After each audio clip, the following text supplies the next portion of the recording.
বেহাগ মাৰি লৈ বৰ কষ্ট হৈছে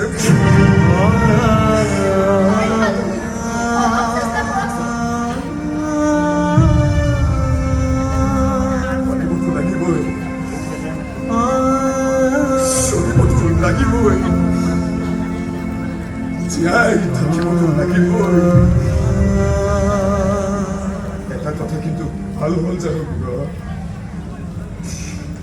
এতিয়াৰে পৰা ৰাস্তাত ভিক্ষা খুচিবলৈ ভাল হ'ব বুজিছে বন্ধুবোৰক ভিক্ষা দি মানুহে পুণ্য আনিছে নহয়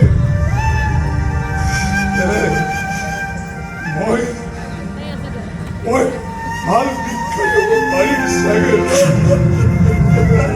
কি ফাল্টু কথা বলবো বকি আছ তই লাগিলে ৰাস্তাত বহি মই ভিক্ষা খুজিম তোৰ মালিক মই ম্যানেজাৰ তোৰ ৰেস্টুৰেন্টখন মই ম্যানেজ কৰিছিল আৰু এতিয়া তোৰ লাইফটো মই ম্যানেজ কৰিম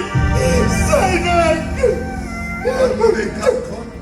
এই কালখন এতিয়া ইমান দুৰ্বল হোৱা নাই সেইখন ভৰ্তি তই খোজকাঢ়িব পাৰিবি নিজৰ গোটেইখন ভৰ ল'ব পৰা ক্ষমতা